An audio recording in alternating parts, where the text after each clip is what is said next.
Started off as a PG podcast, but then Devin just kept on dropping shits and fucks, and now... That's right. We are live. The ghost faced himself, Brandon Tanev. This isn't like the start of last season when it was just, it looked like the Canucks were just a beer league team not playing defense at all.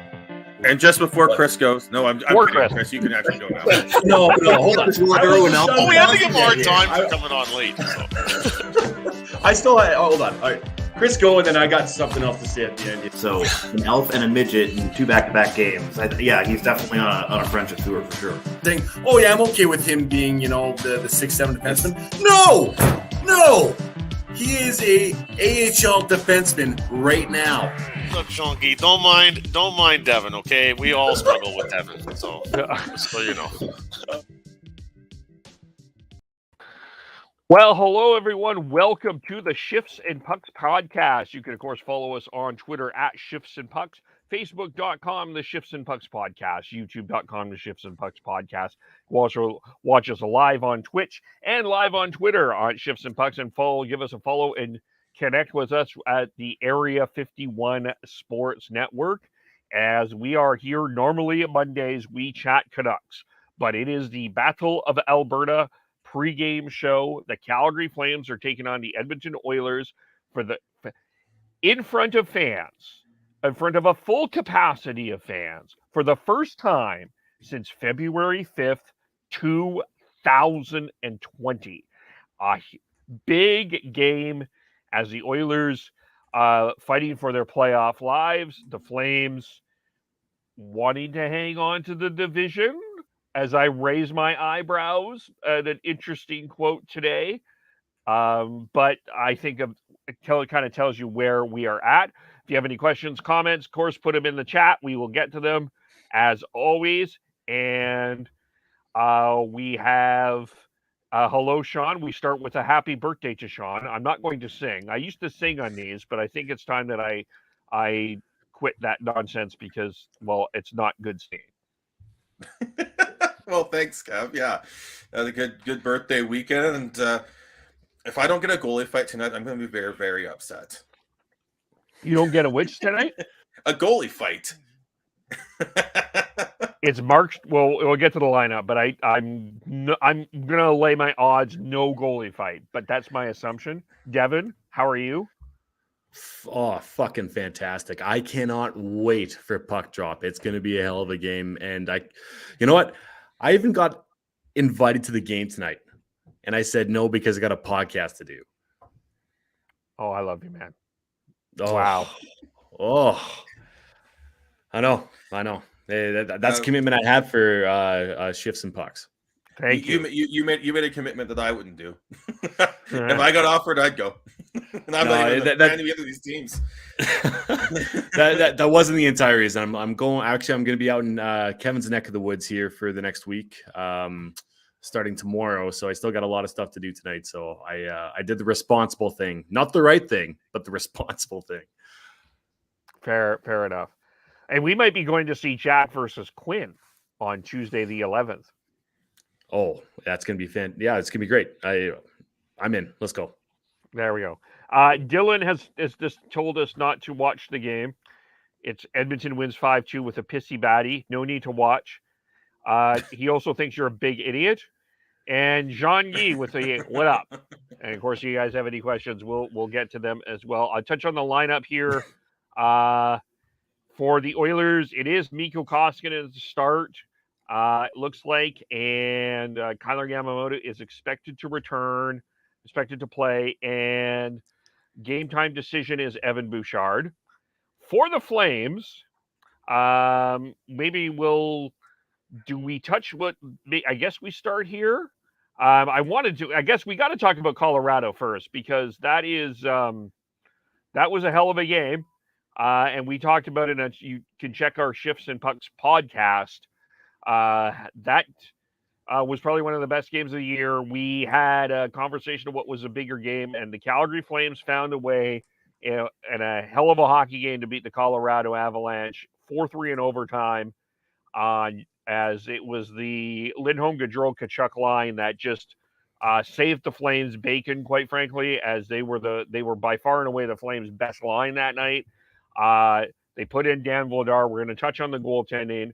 That was a great hockey game. I know you guys are busy. I just a couple of things.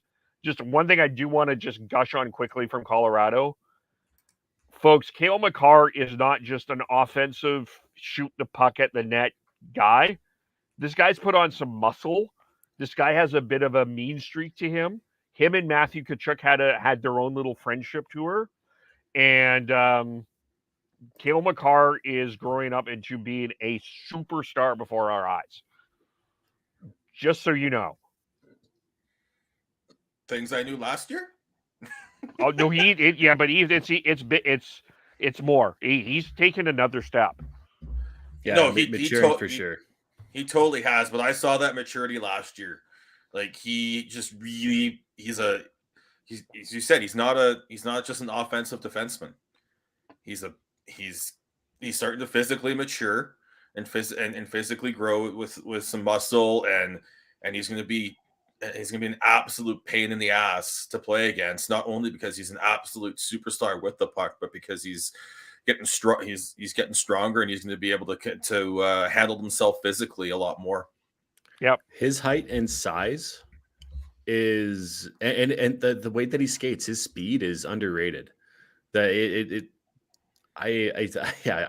gushing over him like I am with you guys.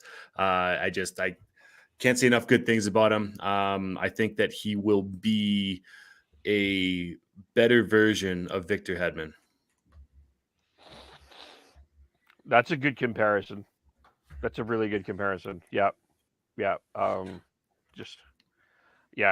can't get over him, and Devontae's too. But they will play again next Sunday. That will be a lot of fun. So we'll watch for that. But I wanted to let's go to the lineup tonight, because this is the thing with Daryl Sutter is he's not a guy that, like, there's a lot of coaches that try, they'll keep the same lineup if they're winning. They'll just ride or die. Tonight changes. We have Lindholm, Gaudreau, and Tkachuk. I like that Lindrom. Is that what the line should be called? I'm trying to get a name for them. The GLT line? Yeah, okay. No. Yeah, no. Teal, never mind. Okay, I'll stop. Backlund, Coleman, and Trevor Lewis. Adam Ruzicka between Andrew Mangiapane and Tyler Toffoli. Sean Monahan with Milan Lucic and Dylan Dubé. So if you are not a fan of Brett Ritchie or a fan of Brad Richardson, which most of Flames Twitter is not a fan of Brett Ritchie, you're very happy that Brett Ritchie is not playing. And you're probably very happy to see Adam Ruzicka in the lineup. Defense remains the same. Hannafin, Anderson, Shillington, Tanev, Zadorov, Gabranson, and Markstrom in goal. But in terms of the forwards, Devin, we'll start with Devin here. What do we think of the lineup? I mean, you can look at it two ways here. Basically, you don't touch that top line, obviously, but you know that it could be a emotional night for the players, and so having kind of a big guy on every single line, or at least as far as the second, third, and fourth line go, I think that's apparent. So you have Trevor Lewis on the second line, or the Backlund line with Coleman, like you were saying. So Lewis is the big deterrent there. Ruzicka is a big guy. Mangiapane loves to tussle it up every once in a while, and then Toffoli, he's no slouch as well. He can play tough along with those guys, and then you have Lucic on that fourth line. So you can kind of see it from that aspect. But I think what's actually happening here is you are seeing I'm going to start with the fourth line, the Lucic line with Monahan and Dubé. I think Lucic is more of a fixer, if you will, trying to get a line going. And I think Daryl Sutter is really trying to get Dubé a fire under Dubé's ass obviously because he's been benched, and Monahan hasn't had a great year either. So I think that's what's happening there. On the third line, you have Mangiapane, and I think Ruzicka has played well enough to be on that line. Who knows if he's going to stay there over the entire 60 minutes, but it gives him a really good opportunity with two great players to really see if he fits. And I think that's a well-deserved promotion for him. And then, like I said, Coleman, Backlund, and I mean, Lewis to a certain extent are very good defensively, but I think it's a great lineup to throw out against the struggling Edmonton Oilers.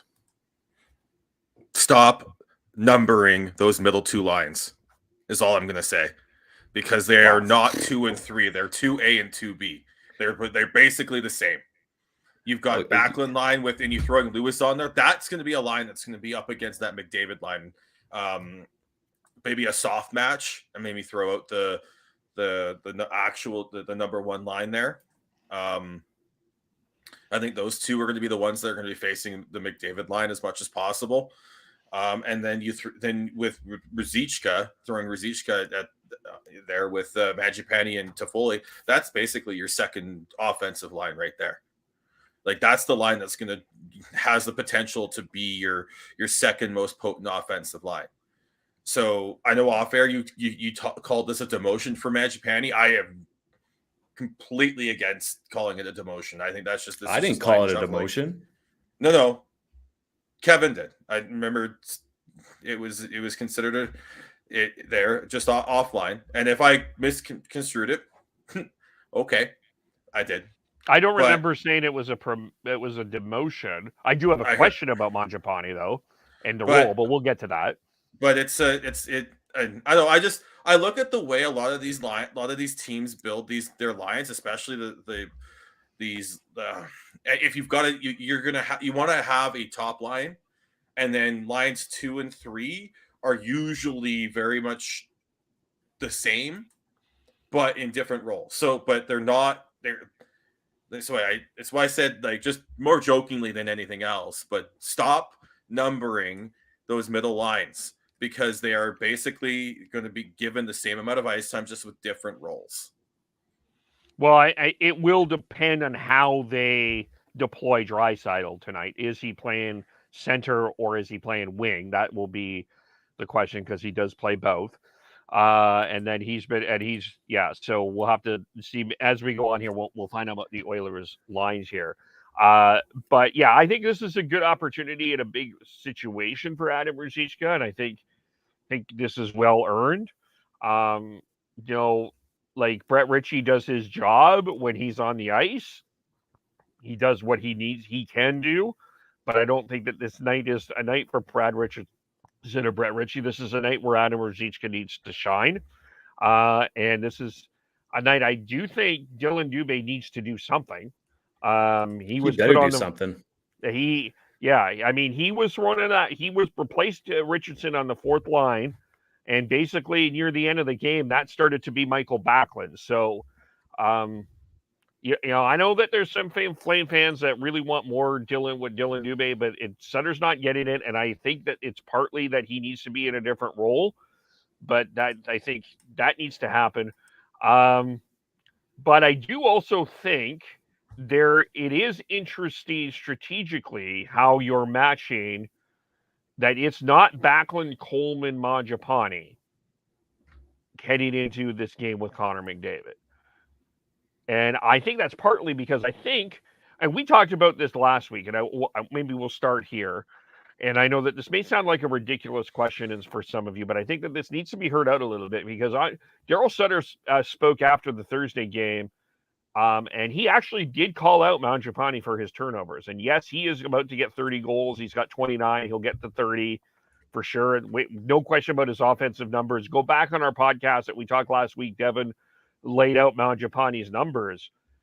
But I want to start with this question about Mangiapane's ability defensively. Like, if the Flames have a case against him, is it defensively?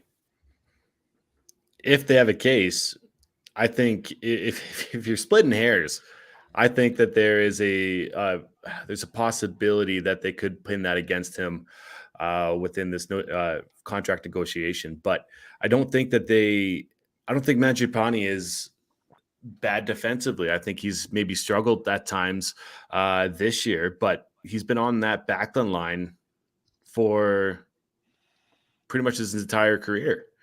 And if you are on that backline line, you're a shutdown role, right? So I have a hard time believing that he is bad defensively. It's maybe just be a bad year, or a month defensive, but I don't see that being a I would trust him in the defensive zone. Yes, I would. I don't think I think this is just Daryl trying to make sure that they're paying attention to the details going into the stretch drive and going into what they're hoping is a long playoff run. I wouldn't call Mangiapane bad defensively, but I wouldn't call him amazing either. When you put this on the agenda, Kevin, I wanted to look up some stats, and I like looking at expected goals for and against as a nice sort of starting point when you're looking at what players are doing on the ice, how the play is going on the ice when certain players are on there. And the expected goals against rate per 60, so that's to adjust for time on ice. So it's not, because expected goals is a cumulative stat. So you can, if you're more on the ice more, you're going to be on the ice for more potential more shots, more everything, right? But when you adjust it to per 60, you look at that, and there are only two forwards who have played a significant amount of three forwards who have played more significant amount of games that are ahead of Andrew Mangiapane in terms of expected goals against. So a lower number. He's tied with Matthew Tkachuk. He has a better expected goals against rate than Lindholm, but that may be because he's playing in more quote unquote sheltered minutes. So his expected goals against per 60 is 2.17 according to Natural Stat Trick, which again, same as Tkachuk. Blake Coleman's 2.19, Ruzicka's 2.14, Backlund's 2.11, and Brett Ritchie's 2.09. That Ruzicka stat's pretty sweet. Yep. So when I look at that, and you need to dive into the play and watch him to decide whether or not that is the eye test matches the stats. But when I look at that, and I'm just like, and you also look at how Daryl has used Mangiapane throughout this whole season. He hasn't been trying to play him a lot. He's been trying to find soft matchups for him to create depth throughout the roster and find a way to exploit matchups that he can find on game-to-game basis. And you look at the way what is one of the biggest issues with the Oilers right now? Goaltending, defense, everything. Sorry. It's depth, right? They've got two of the best players in the world, but go down that line, farther down that lineup, and they're struggling. So I think what's happened here, especially with this lineup, is that's why I said I think you're looking at that backline line with Trevor Lewis being more of a soft matchup along with the Tkachuk line with the McDavid with whatever line McDavid's on and Draisaitl, and then which will open up better matchups for Mangiapane, for Toffoli, for Ruzicka, let alone the Monahan, Dubé, and Lucic line. So I think that's when I look at that lineup, I just see that Daryl trying to stretch the depth of that lineup and create, give not only depth. You said big people, big dudes on every line, right? Physical, engaging players, but there's also like a scoring threat on each line now. So I look at that and I think I don't think it's anything to do with Mangiapane's play or anything other than Daryl's just trying to get the best out of them, and he's playing a little bit, playing a little bit hardball and a little bit the tough father figure type, tough coach situation here with that is. But for me, I think it's just more about trying to figure out how they can create offense down the lineup, and because that's what's made Mangiapane successful. Like when he started off on that ridiculous streak to start the season, he was playing third, fourth line minutes, 5-on-5, but he was making the best of his opportunity, and I think that might just be what Daryl's doing right now. Yeah, I'm intrigued about the idea of Mangiapane and Toffoli playing together. I think we had that discussion before. So I think that's going to be a good matchup. And I think that will be a good line. I think that will be good. I mean, just went from the game against Colorado. There was, and I'm not necessarily saying Mangiapane was part of the problem, but there definitely was some breakdowns from the forwards defensively that were noted in the game. And that was the other part of it. And I just, I still think you need to be just more than just a scorer in this league. And I think, don't get me wrong, I love the way that Mangiapane plays. And I think I maybe looked at it as a demotion or a challenge, and I think I agree with you, Sean. That's what he's doing. But at the same time, I do think that line of Ruzicka, Mangiapane, and Toffoli has the potential to be a really good offensive line for the Flames. And don't underestimate. I think one thing I mean, I saw it a little bit when he was with Vancouver, but Tyler Toffoli is a really good passer. Like, he's got some playmaking ability in him too. It's not just that shot and his physical presence. He can pass that puck. He is a good playmaker. Yeah, I mean, to Sean's point about me putting out the four lines, yes, I know. I understand that there is a lot of depth within this lineup and that they should not be numbers. Peter Lubardi, friend of the show, has always said he hates lines. He hates slotting. He hates slotting. He loves slotting. He hates the line numbers, okay? Right. Because Sean is right that each line does have a role, and that Ruzicka, Mangiapane, Toffoli line is a great defensive line that can score, and that's very dangerous being in the quote unquote third slot, if you will, or 2A or 2B or what you can put. Yeah. Whatever you want to put them as, whatever you want to label them as, they have a very good potential to. Right, especially against the Oilers who have no depth, pop. So expect the Coleman, Backlund, Lewis line to do a lot of heavy lifting in their defensive zone, and they probably will get time in the offensive zone because they are so good defensively. And once again, we talked about at the very beginning of the show is that Daryl's going to be rolling lines. Actually, that might have been before the show, but he rolls his lines. And make sure each line has its own strengths and weaknesses. And I think you really have to look at that the Lucic, Monahan, Dubé line, and think that if they're gonna show something, tonight's the night. Yeah. Especially Monahan. At some point, there needs to be something for Monahan. I mean, he's been better, but it hasn't.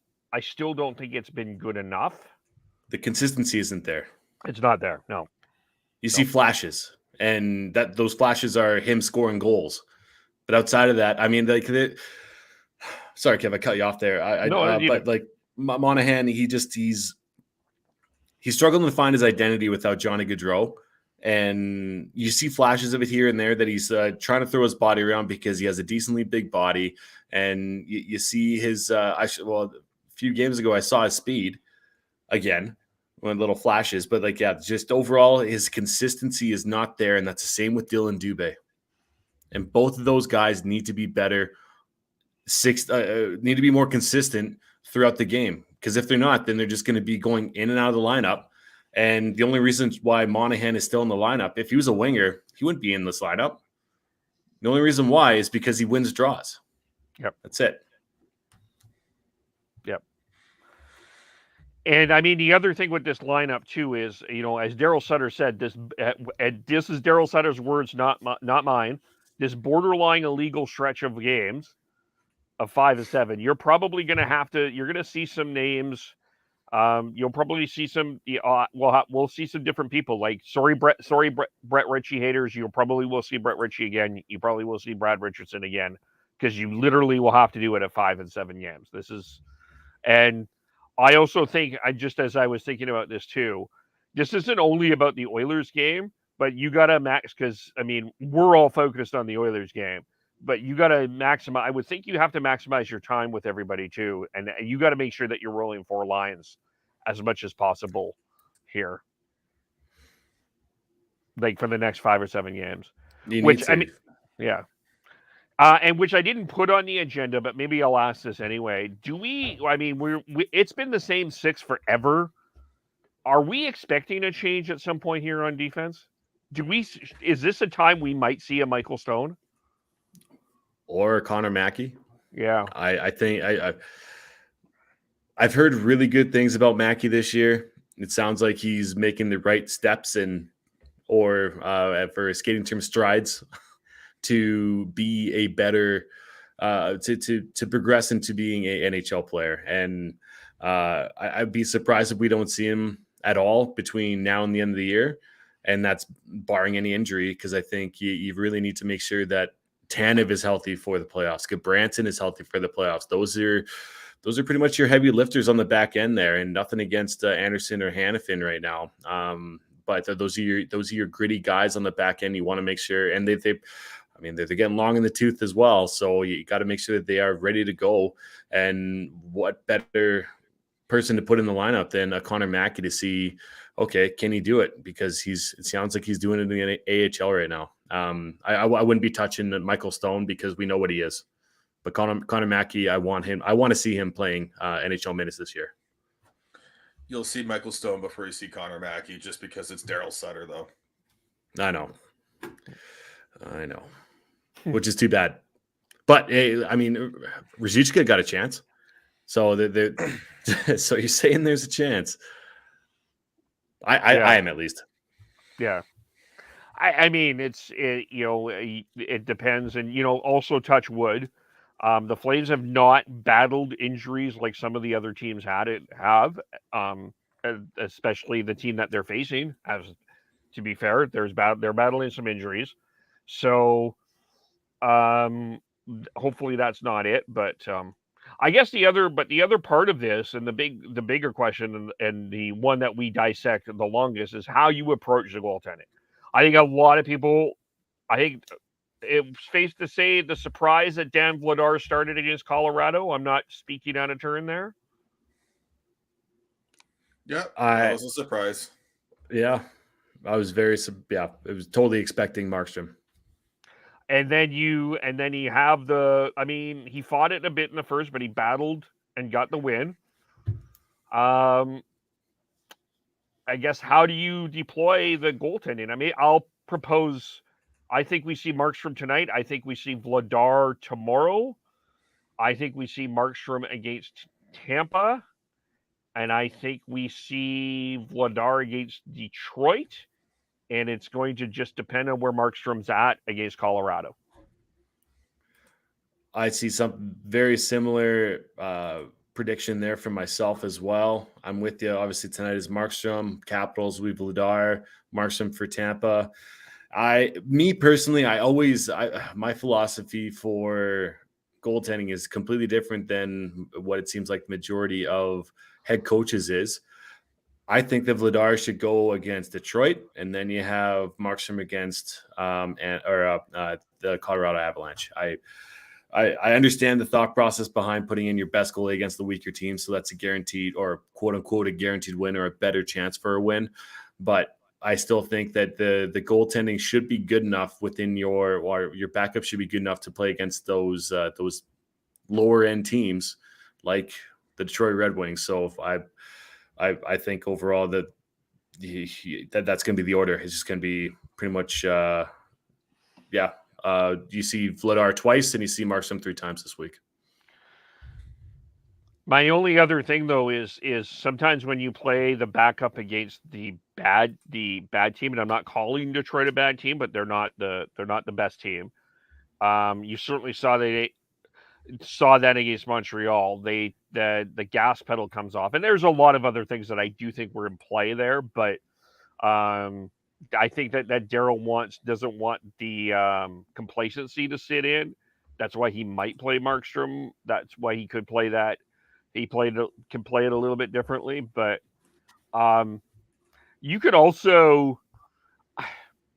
There's a part of me though that wouldn't be super surprised if Vladar plays 3 of the next 5. I wouldn't be surprised by it. He did say that this is a 2 goaltender month. This is a good time to have a good look at Vladar and see where he's at. I do think that Vladar earned some trust with Daryl Sutter on Saturday. Yeah, for sure. Getting the win, that's all that really matters. Whenever there's a goal against, you have to forget about it instantly and keep moving forward. Always looking ahead, and it seems like that's what Vladar did. And I really hope he did gain the trust of Daryl Sutter, because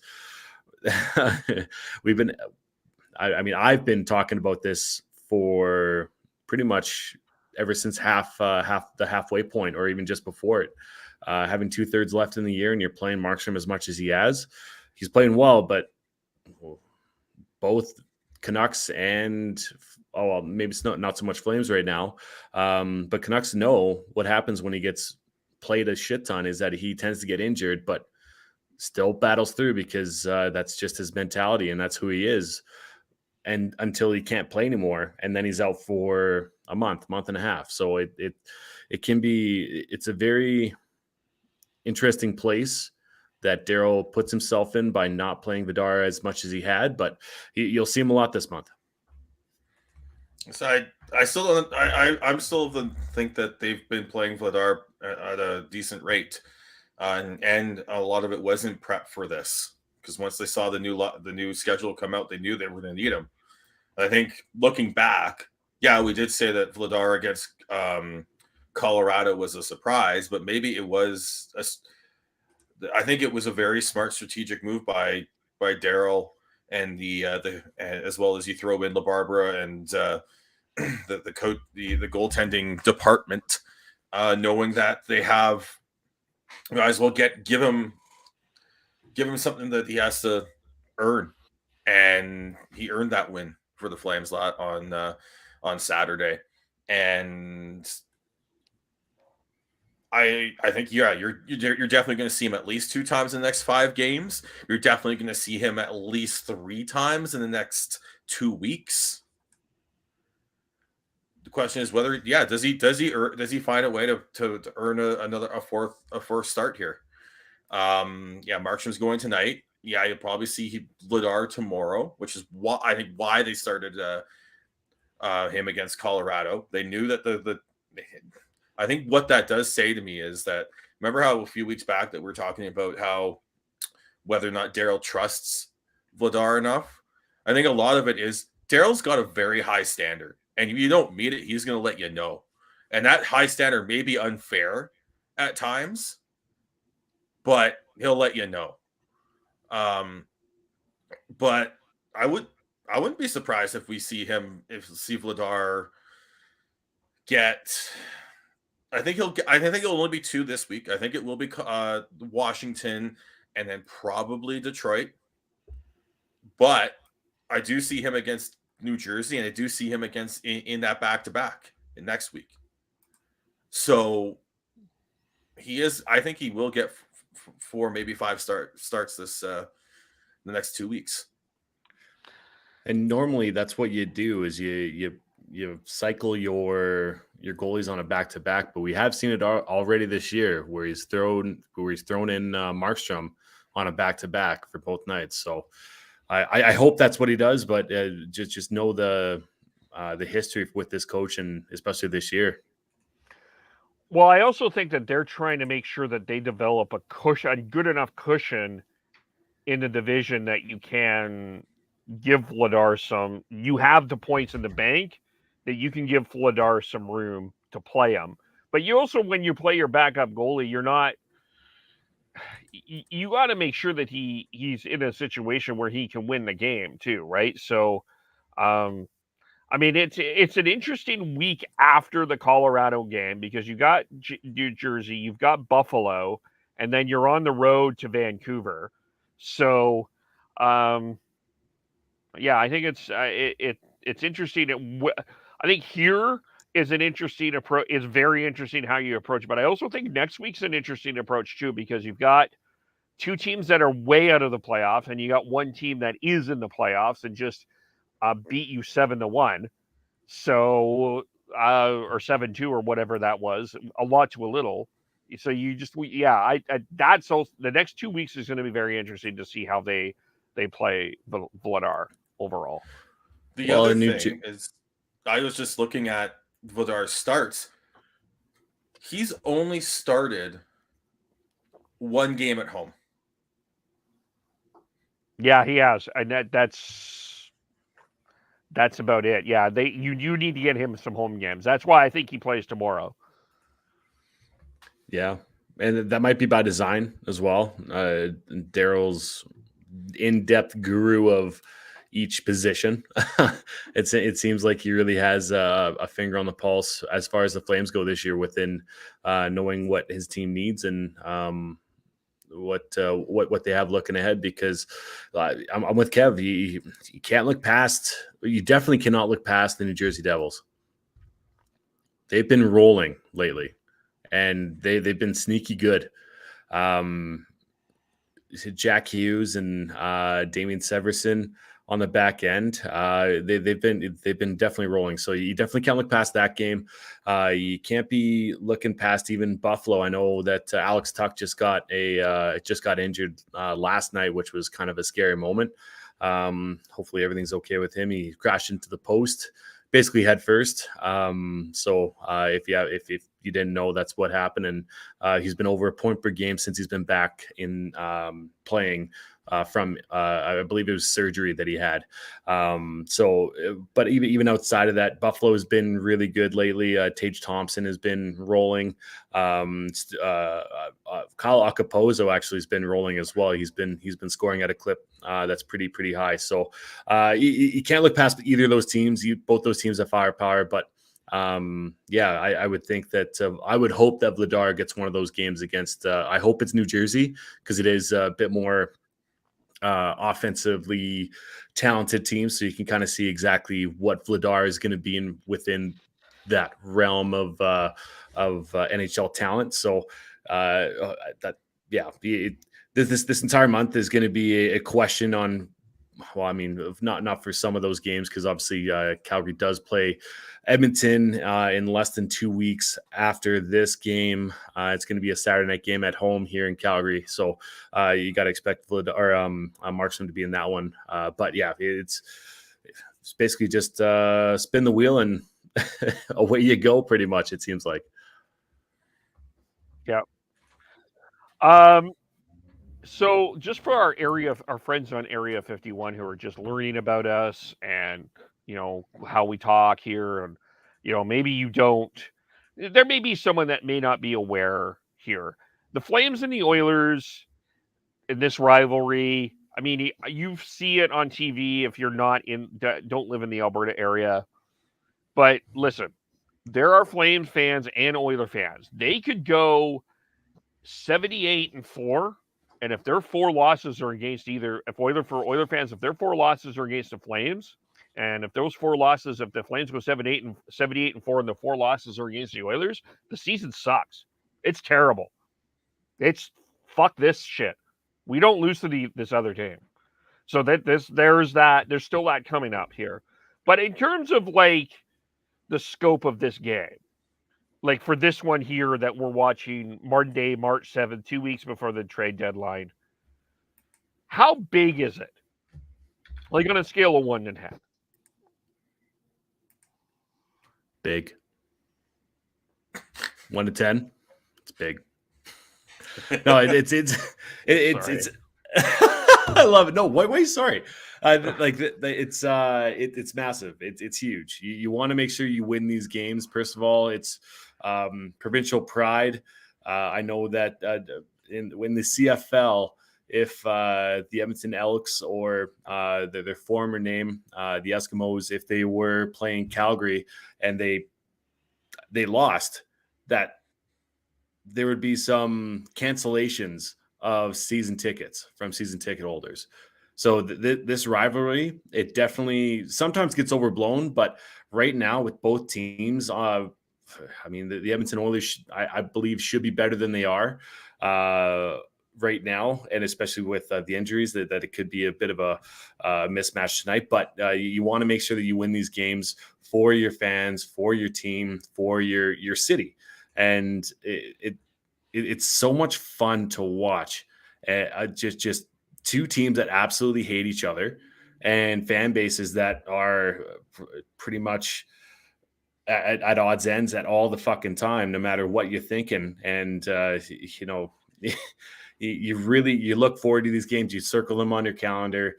I cannot think about a better match. Like Sean joked about on the way in that if he doesn't see a goalie fight tonight, he's gonna be pissed. And that's because there was that match against Mike Smith and Cam Talbot was amazing. Like what was that, the last goalie fight? That was the last goalie fight, yeah. And that says a hell of a lot in this day and age of hockey. Like, I'll say it's bigger for Edmonton than it is for the Flames right now. But I think Daryl's has to have this team still full on business and full on making sure that you're playing you're treating this like a playoff game. And we all know the Oilers need to be treating this like a playoff game. They're fighting for their playoff lives right now. They're currently 2 points out of the playoffs, and both teams ahead of them have games in hand. Have a game in hand. So, yeah, I think it's definitely a big game. I know it sounds like with the Flames, they're in first place. They're kind of comfortably in first right now. But they're also starting off an absolutely hellacious stretch in the schedule. Like, not only are they playing 5 games in 7 nights, but then you throw in another 3 in the next 6. So they're playing 9 games in a stretch of 13 nights. 9 games in 2 weeks is a lot. So what happens if they falter here because of the schedule, and Vegas steps up, or LA continues to play well? And guess what? That division, what they had was in with games in hand and everything, that cushion that they could have doesn't materialize. Or as Daryl put it, they took out all the feathers, and then you can't sleep anymore. Yeah. So, that's why I think this game is super important for the Flames going into this stretch, because you want to start off with a win. Honestly, you need to start off with a win, because if you lose tonight, and then if you lose tonight, and then you're on the back foot on this back-to-back, and then you have the defending Stanley Cup champs coming in for the next game, and say you end up losing those 3, and then you've got back-to-back Detroit, Colorado with travel on the weekend. I think then you're reeling. So you got to start off with a win. They have to show up tonight and have to make sure that they impress Daryl. They get the dub. W's. That's what impresses me. W's.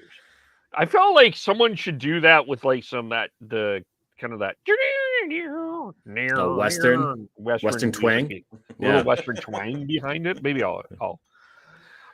This is like, we'll touch on the Oilers here after the Pig and Duke pause here, but the Flames have not beaten the Oilers this year. The Oilers have kind of dominated them the last couple of seasons in terms of record. This is an opportunity to, you're not going to put a nail in the coffin here with a win, but you're getting them closer to the coffin with a win. I don't think that we'll touch on this after, but I think the Oilers are in very this can be a knockout blow, a bit of a knockout punch to them if you win and you just start establishing, especially here at home, especially in front of fans for the first time. But I also don't think too. I think you also have to take it. If you lose, you got to bounce back and just, this is the tough part too. Is you're playing Washington, one of the greatest goal scorers, and still a team that, there may not be the old Washington Capitals of old, but they're still a good team. You got to be careful there. And folks, I know that everyone is talking about how good the Flames are. Do not overlook the Los Angeles Kings. They are coming. They are there. That is a damn good hockey team there in LA. They have dumb silver helmets every once in a while that they play, but they got a really good goaltending combination. Philip Deneau has been an absolute anchor there for the Kings. They're not going anywhere. They're going to be a very tough out for someone. So look out for the Kings. Do not rest on your eyes on them. It's going to be so you're right. I agree. Big game for the Flames. You do want to win this. But at the same time, if you lose it, you got to put it away and move on too. That's the other thing. You can't let this reel. So anyway, anything else on the Flames that we need to touch on here? But we're going to get into we're going to look at the Oilers here for a second. But Brandon Tanev. No, Chris Tanev. Damn it. I did it again. Yeah. And this gushing of about Tanev is brought to you by the Pig and Duke. And by the way, I love both players. Both players are absolute catalysts for both of their teams. Mm-hmm. But yes, Chris Tanev, gushing. Oh, and I was going to gush about Lindholm. My God, his all-round game again. Just it's gushing time. But Elias Lindholm on that, you watch that overtime play, that the back check, the way he turned that around, just again underrated. Absolutely across the NHL, underrated. Forecheck, back check, paycheck. Can I say this? Uh-oh. Oh, I'm going to say something. I'll piss some people off. Any day of the week, twice on Wednesday, twice on Saturday, twice on Sunday. Lindholm over Draisaitl. Any day of the week. Anyway, let's go to the Pig and Duke. All right. So, we have partnered with the Pig and Duke. We have partnered with the Pig and Duke pubs here in Calgary. I was there celebrating my birthday this past weekend. And you can be part of their Pig and Puck Club, as we are as a podcast. They have 2 locations you can go to join the Pig and Puck Club. The downtown location at 503 4th Ave Southwest, and the neighborhood pub location at 1312 12th Ave Southwest. Members of the Pig and Puck Club can get game day specials when they go and watch Canucks and Flames games at either location. Members are also able to enter a draw for tickets to the April 23rd game at the Saddle Dome between the Flames and Canucks, where you will be joined by myself, Devin, and Chris. And to get all that fun banter back and forth at the Pig and Duke, you can get their house beers, the Pub Life beers. They've got their lager and their copper Pub Life beers that you can get. The Shifts and Pucks podcast we have 2 tickets to give away as part of the Pig and Puck Club. So you have 2 more opportunities to join Devin, Chris, and I at that game. And you can enter our draw by retweeting any of our episodes or pod clips on Twitter, or DMing us the word of the week on Twitter or Facebook. Any retweet will gain you 1 entry, and a DM of the word of the week will gain you 3 entries. This week's word of the week, Dev, what's this week's word of the week? Muff dive. In honor of Sean's birthday, it's gonna be Muff Dive. That's a good God. one. I was trying to think Oh, of one. That's a gosh. good one. That's Okay. All right. So Muff Dive. And we want to thank Joe and Steven and everyone at the Pig and Duke for supporting the podcast. And we'd like to encourage everyone to go out and support the Pig and Duke this upcoming weekend. Friday, March 11th at the 4th Ave location, and Saturday, March 12th at the 12th Ave location, as they celebrate the 10th anniversary of the Pig and Duke pubs here in Calgary. So please go support them, and remember to retweet any of our episode or pub clips, and please DM us the word of the week, Muff Dive, to get. I want to see a few of those, Dylan. To get entries into to get a chance to win one of the 2 tickets to the April 23rd game. There we go. So check that out, and as well, check us out, Area 51 Sportsnet. Got lots of things going on there as well. So check that out. I'll have articles covering the WHL. I have an article coming up, 3 things we're learning about the Kelowna Rockets. That should be out tonight or tomorrow at some point. I do want to read this tweet, though, from Kristen Anderson, who covers the Flames. And can you blame us for trying to get a soundbite? The last time these teams faced each other at the Saddledome in front of fans, there was a goalie fight. So the last time they played was the goalie fight. In front of fans was a goalie fight. And no matter how much the media tried to get a soundbite from the Flames about tonight's BOA, it was very clear they weren't going there. Very businesslike. Even Daryl wouldn't wax poetic about the fans tonight. First time there's been a full house since before the pandemic. So the Flames are taking this as a very businesslike approach. And again, Devin, that just before we go to the Oilers, I think that's the other thing to wrap up on the Flames is that continues your proof that Daryl Sutter is driving this bus of the Calgary Flames. Oh, Captain, my Captain. Put a C on his chest. Yeah. Speaking of captain and leadership and all of this, as we transition here, because I think that they're, Great transition. Thank you. I got that diploma. Mark Spector is a guy that he's one of those reporters that I think is very polarizing within Oilers Twitter, because he is one that has really pushed the buttons on criticism on some things that I don't think Oiler Twitter really likes to talk about. And he wrote an article after the Montreal game, which they lost 5-2, which was a game that could have been worse. And he basically called this team soft. Maybe can I read a little bit of it? Am I going to get in trouble? No. But yeah, basically, like, it was 5-2, and I know the Canadians walked into Calgary and they played really well, and we'll maybe break into them a little bit more when we're back talking about the Canucks on Wednesday. But this was a week that the Edmonton Oilers had a true opportunity to make up some ground. They had the Flyers, Blackhawks, and Canadians, and could only come away. They lost the Blackhawks. They beat the Flyers, lost the Blackhawks in overtime, and then lost the Canadians. They came away with 3 of 6, where they truly should have got 5 or 6 points. So I present to you my first question, and maybe I'll start with Sean on this one. Are the Oilers soft? Yeah, they are. And I think it is.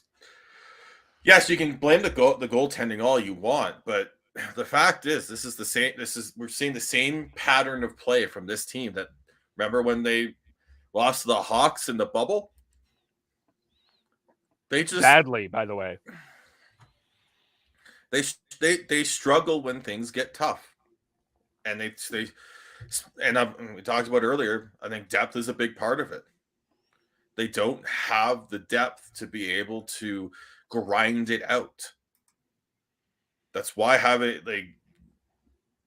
as much as I hate saying this, it's why having a player like Milan Lucic is important. It's why having one of the biggest reasons why the Canucks are doing so well of late. They've got the motto line. They got Tyler Mott, Matthew Highmore, and Yusuf Lamico grinding it out. You have to find a way to grind it out. You're not going to win every game by playing high-flying hockey. And when your top players don't grind it out, why are other players going to do it? They're soft. Yep. It's the lack of depth, the lack of to a certain extent, identity. No, not certain extent. The identity of this team. What is it? Outside of Leon Draisaital and Connor McDavid, they don't have an identity.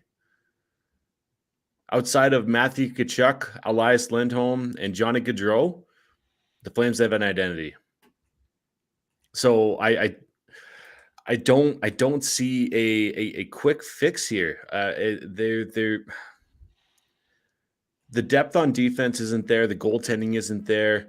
I know that since Mike Smith is injured or ill, they called up Stuart Skinner to back up Koskinen tonight, and I think that they're really the Edmonton Oilers fans are looking forward to seeing what Skinner can do. While again, Mike Smith is down because he did pretty well last time he was up. But that lack of depth on defense that they have, I don't see a good outcome. And relying on Philip Broberg and Evan Bouchard's been a revelation for them, but it's not, his impact is not good enough to change the outcome of what's happening right now. And I feel like Philip Broberg, he'd probably do better if he stayed in the AHL. Dylan Dubé, he would have been better if he stayed in the AHL as a younger player. It's one of those things where you rush guys into it that should be your depth pieces right now, and they haven't been able to, as an organization, to do that. And it's showing vividly right now because of how much money you have tied up in Leon Draisaitl and Connor McDavid. And I mean, talk about pot calling the kettle black, because I'm a Leafs fan, but the Leafs have had the same amount of success as the Edmonton Oilers as of right now, and it's not even close. So my question and yes, they are soft, Kev.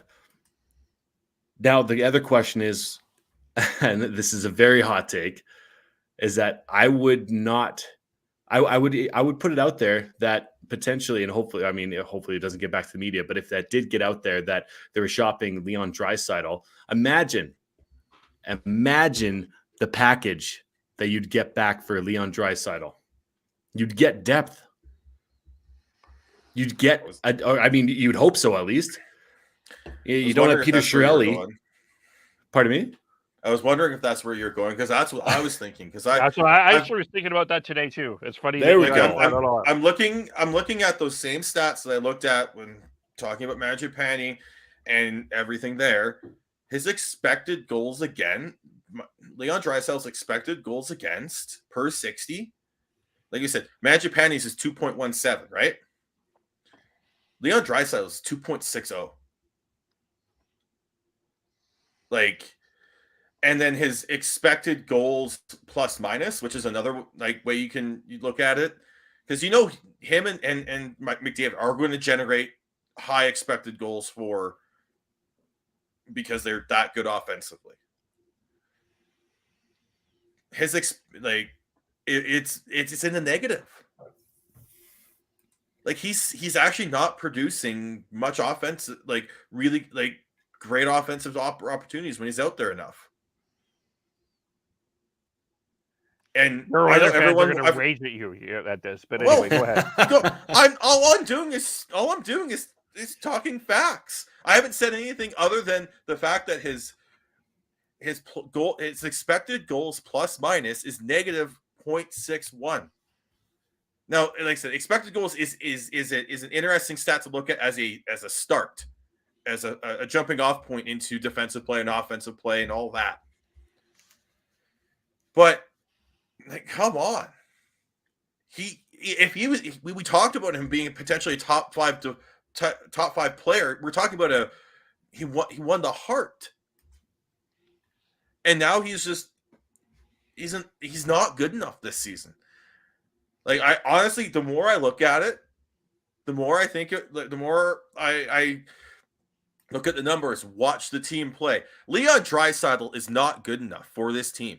If the Oilers are wanting to be a playoff team, Leon Draisaital needs to tighten his skates up and just get out there and just be a force. He's big, he's strong, he's a decent skater, and he's an offensive whiz, and he's doing nothing to help his team win right now. The goal, that against Montreal, he had that opportunity with 0.0 seconds left. And yes, it was an awesome save by the goaltender. I will not take anything away from that. But I also thought that was a really shitty, lazy shot from Draisaitl. Like, he didn't put a lot into that. Like, you look back on that, it was just, eh. And maybe that's Draisaitl's kind of approach. But, man, he's one of those guys that rubs me the wrong way, Leandro. I have to admit that. He rubs me the wrong way because I see the size, I see the talent, but at times there's something that just doesn't sit right with me with Leon Draisaital. It just rubs me for some reason the wrong way. So let me just put it this way: I'm not a Draisaitl-ologist. Maybe let me say that. But I think go ahead, Devin. Who says no in this trade? Leon Draisaital for Jason Robertson. Who says no? Dallas. Okay, Rupe Hintz. Dallas. We're in a cap league here. League. Okay. Well, I'm just talking about player for player, man. I'm talking about player for player. Just hypothetically.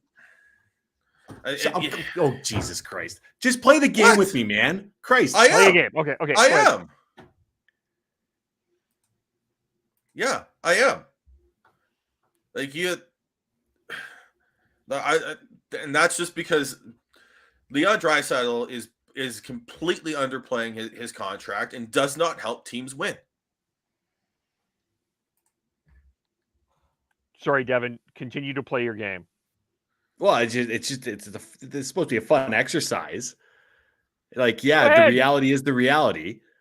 But Rupe Hintz is making 3.1 for another year after this year. And Jason Robertson is an RFA at the end of the year. But it's just what my point is that Leon Draisaitl, yes, he won the Hart last year, correct? It's over the last 2 years. I can't remember if it was last year or not, though.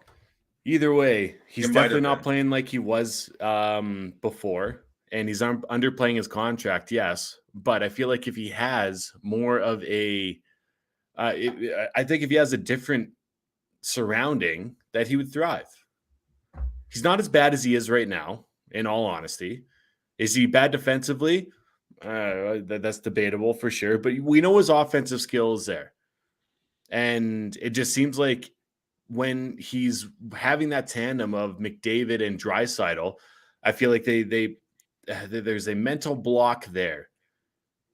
Because whenever I think it was last episode, Sean, you were talking about McDavid and Draisaitl and their expected goals or when they were on the ice together, and it wasn't good. It wasn't good because I think they try to use each other too much. They don't rely on their senses because they're always looking for each other, which is it can go one of two ways. It could be Sedin-esque, which is absolutely fucking flawless, or it could go what they're doing right now, right? And so my whole point of that exercise is saying, listen, like Draisaitl isn't as good as he has been in the past. We know he can be amazing, but right now you're looking for a hockey trade because McDavid's not getting a younger, and you're going to be wasting more of his good years. So if you have, it's a stupid exercise. It's not stupid, but it's a fun, outrageous exercise because the fact that Holland would even think about trading Draisaitl, it's hard to wrap your head around. But I think it's valid because They need to switch something up. They need to create some sort of cap space so they can have two decently good players on the middle six. And I feel like he could, with the Draisaital's reputation, you could easily do it right now. But hey, that's more of an obviously 1,000% an offseason trade if that was going to happen. But I feel like if you're going to look at something like that, you got to look at two up and coming players like a Rupe Hinsk or a Jason Robertson within that trade. If that was going to happen. Yeah, the interest that there's going to be a very interesting question of what Jason Robertson makes there, which we may be approaching in another podcast, because man, that's going to be an interesting contract negotiation with the Dallas Stars, and Jason Robertson are going to have a fun time negotiating that contract. But I mean, the other issue though too with the Oilers is, and I think has become a very legitimate question overall, is the question of trading Draisaitl is a legit. I think it's personally a legitimate question, but I think that Ken Holland is in the Jim Benning train here, and the Oilers are in a legitimate position where you have to seriously ask the question if you trust Holland to make a trade, because he has actually. Graham Mooseman came on this podcast a couple of months ago when we were still the hockey podcast, and he said Ken Holland has not made one good trade, and he's right. Ken Holland has not made one good trade for the Edmonton Oilers. And that is if you are legitimately bringing Leon Draisaitl to the trade table, you're not going to win the trade, but you got to make sure you get a lot for him. And you really have to ask yourself if you trust Ken Holland to make that trade. What's his trade history? Looking at it here, okay, you have they acquired Alex Stalock for future considerations, which means absolutely nothing. You have the Warren Fogle trade for Ethan Bear from Carolina. Terrible trade. And then you have you traded a bunch of firsts at the draft. You traded down, and then you did a Dylan Wells for future considerations, which is nothing. And then you did the Caleb Jones trade and a third for Duncan Keith and Tim Soderlund. He did a few others as of right now. Tyler Ennis. Andreas Athanasiou, yeah. It feels like he hasn't been here for very long, but he has made a bunch of trades. And talk about Tyler Ennis. Traded away John Marino. I think Tyler Ennis, he's been a suitcase for the past few years traveling around, but everywhere that he goes, he makes an impact. So yeah, I don't think that he's really done too much to save himself or to make this team better for sure. His first trade was the Milan Lucic and James Neal trade. It feels like that one was forever ago. I know. And Holland, it seems like he was just hired last year. It's crazy. Yeah, it was. You traded away John Marino for a 6th round pick. You traded and John Marino is now a very good defenseman for the Pittsburgh Penguins. You traded away for the Athanasiou. You gave up 2 second-round picks. One is Brock Faber. The other is Atu Ratti that were picked. So I believe the Athanasiou one was a cap crunch because they couldn't qualify him at the number that he needed. So, I mean, like he did what he could there. Well, no, he traded for Athanasiou, and then they couldn't sign him. Yeah, and they gave up Sam Gagner and 2 seconds. One Athanasiou is now on the same team. Then those seconds got traded a couple times, I think, as well. But still, there's not a good trade in there. And your best trade is Caleb Jones in the 3rd for Duncan Keith? It's either that or like the Ethan Bear-Fogle trade, I think, is still up in the air. Yeah. It sounded like Ethan or Fogle was getting a bit pigeonholed within that organization with the amount of depth that they had, and Ethan Bear. I don't know why they didn't think that he was good enough to be a top 4 defenseman here, because he's definitely a middle pairing to bottom pairing defenseman right now, and he's still super young. And those type of defensemen don't grow on trees. NHL defensemen are hard to find. Just ask Luke Shen. Luke Shen. And Ethan Bear's a right shot defenseman too. Even more valuable. Yeah. So I think you're right. I think there might be some worry about whether or not they can do anything. But like, what trades can they make? What? Like, they don't have anyone. Like, no one's going to touch Evander Kane. He's got a new move clause anyways. I don't think he wants to go anywhere. Kyle Turris is a shadow of what he used to be. Then you get Colton Sevier and Brad Malone as your potential rentals. There's nothing there.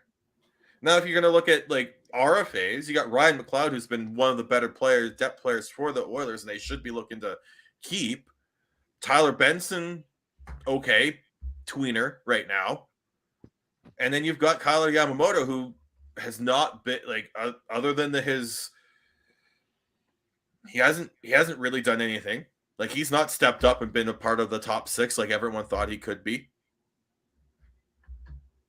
So even if even I remember maybe use this as a transition. Should the Oilers sell? What are they selling? They have nothing that like. And then on the blue line, they've got Marcus Niebelin and William Lagesson, who are both sort of fringe NHLers at this point. They have nothing to sell that's of worth note, even if they wanted to. And I'm sorry, I got to say this again. I don't care how many goals Evander Kane scores. The fact that you spent $2.1 million and a no movement clause to get this guy when you needed a damn goaltender is the stupidest decision of the National Hockey League season. That is the dumbest signing of the year, without question. That was dumb. I just am baffled. I don't care how many goals Evander Kane scores. I really don't. You still have a problem in net, and you haven't fixed it. And that $2.1 million could have fixed your goaltending problem. But instead, you went back for the Art Ross Trophy again. And if you... For all those people thinking that Marc-Andre Fleury is going to go to Edmonton, it's not going to happen. The only place that Marc-Andre Fleury is going to go is Colorado. That's the only place he's going to go. Maybe Vegas. Maybe he goes back to Vegas. But you're right. They're going back to Vegas. I said maybe. There's been reports that, they're not touching Fleury in Vegas again. Definitely not. To me, it's going to be Colorado or Toronto for Fleury. Well, and let's. I'll pull this up here, Dev, because Dylan had an interesting question. Which tandem would you take? Leafs. Yeah, me too. Yeah, I mean they're struggling right now, but still Leafs. Campbell, Mrazek have shown that they can be top end goaltenders. Mike Smith hasn't been a top end goaltender in years, and Mikko Koskinen. Oh my! Peter Chiarelli's the gift that keeps on giving for all of us who are not Oilers fans, and that $4.5 million contract that he handed out to Mikko Koskinen. Jeez. Mikko Koskinen is a better goalie than people make him out to be. It's just his contract is shit. It's terrible. He's a good backup tendy, but like realistically, when you're relying on him for that type of output for his cap hit, definitely not. Your expectations are too high. And I'm not saying that they would have like these goalies would have played in the NHL yet.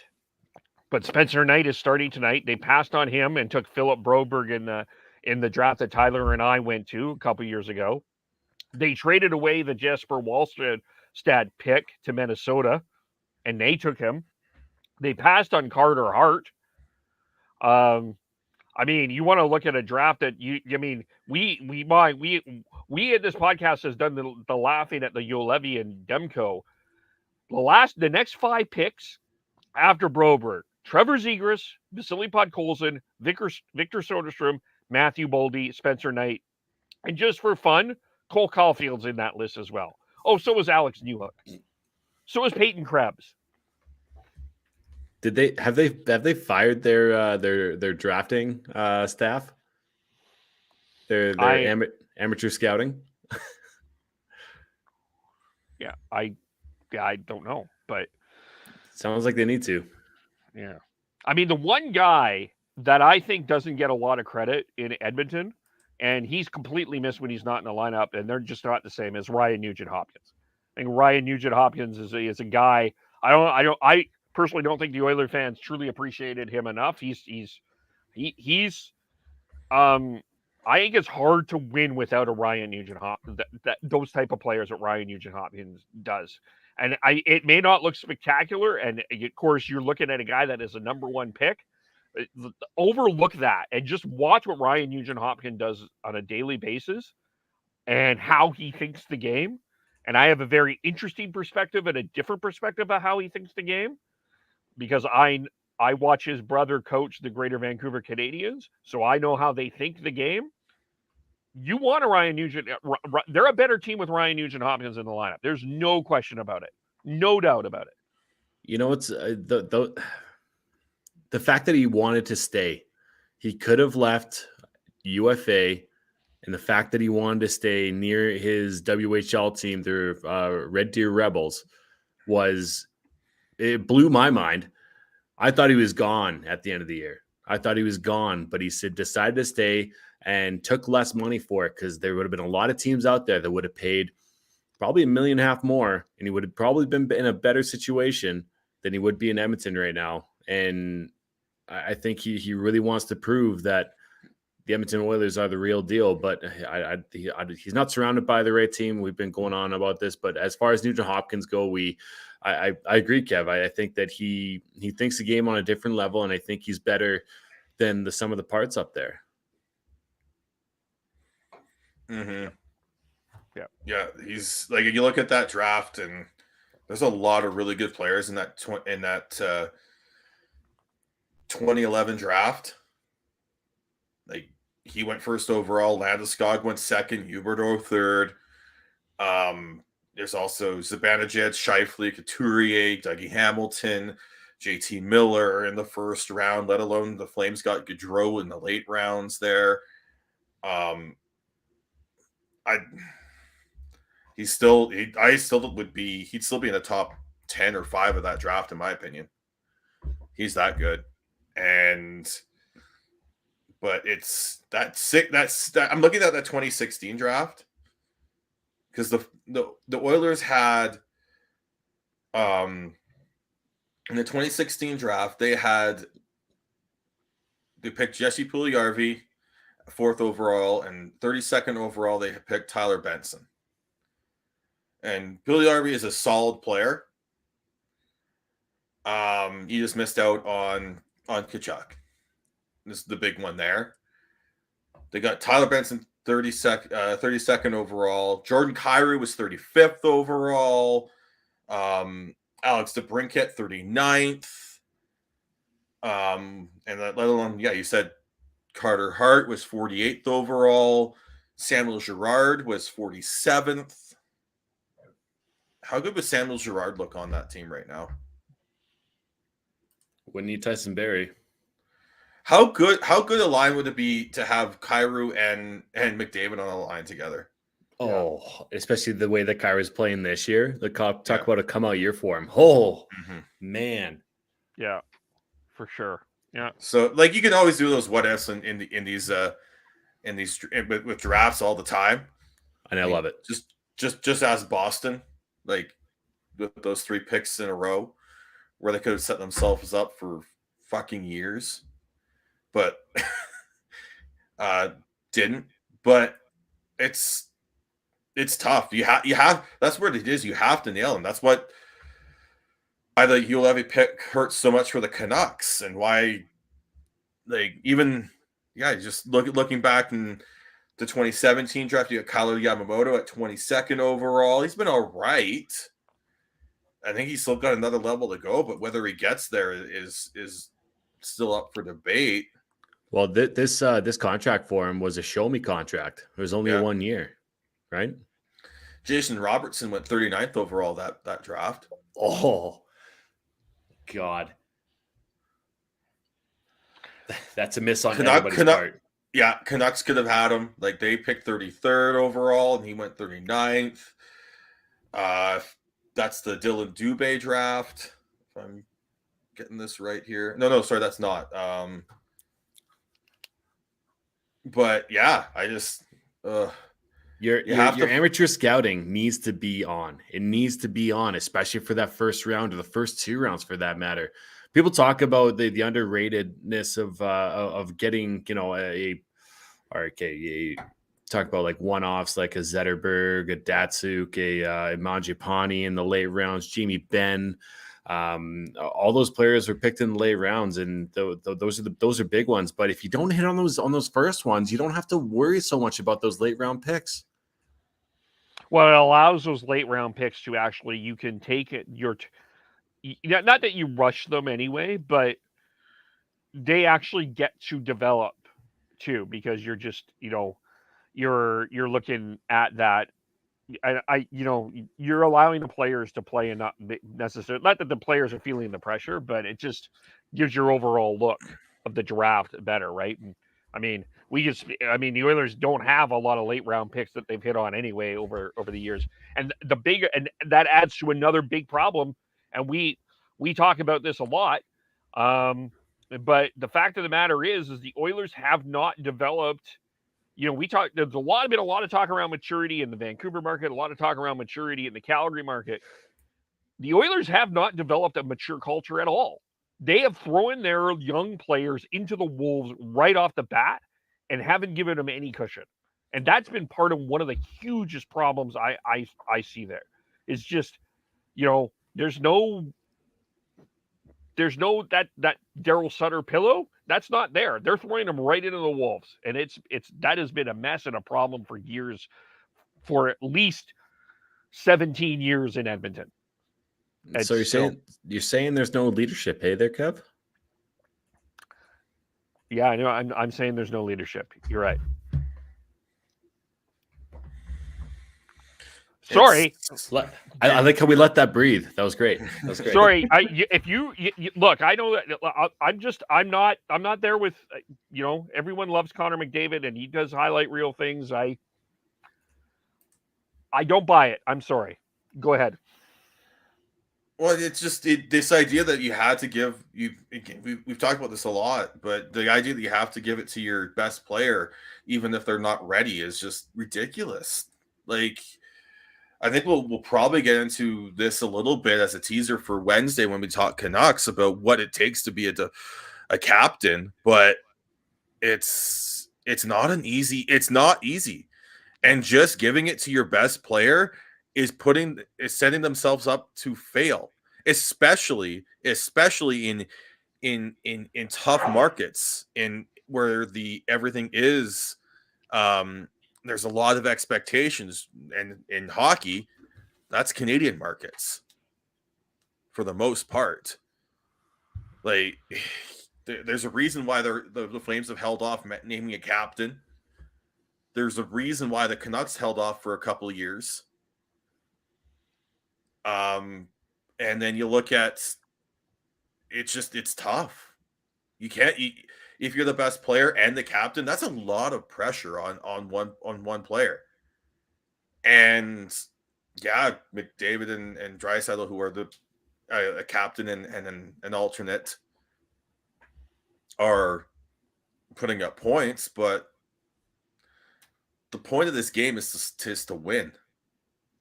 The point of this game is to just to outscore the other team. But if you can't stop them from scoring, then you're not going to win. So you got to fight. Yeah, there needs to be some maturity up there. And the more I think about it, the more I am convinced that a massive, earth-shattering. I told Mess I wouldn't cry. Move needs to happen where a big trade, like an earth-shattering trade, and that to me, I think you have to move out Draisaitl. Colorado, Gabe Landeskog. Yeah, that's a great example. Nathan McKinnon. Toronto, John Tavares, Austin Matthews. I mean, Tampa Bay, Stamkos, Kucherov, Point, Edmund. You spread it around. Yep. You make sure that you're no one player is taking all the heat. Yeah, and that's part of the problem that's going on in Edmonton. And I guess the longer debate is how that heat has been given and how it is out is fascinating. But the game starts at 8, but I think everyone wants to make sure that they're sitting down and watching the game. So I want to wrap it up here fairly quickly here. We do want to make one news note that I didn't get to. It just happened after we do our daily news pack. We will do one on Wednesday because we'll be on a little bit later. But it is the KHL, Frank Zaravelli tweeting out today that the NHL has notified the KHL that it is on Monday that it is officially severed all ties and communication with the Russia Stop Hockey League. The MOU, that's Memorandum of Understanding between the leagues, has been suspended and will make signing Russian free agents a little trickier.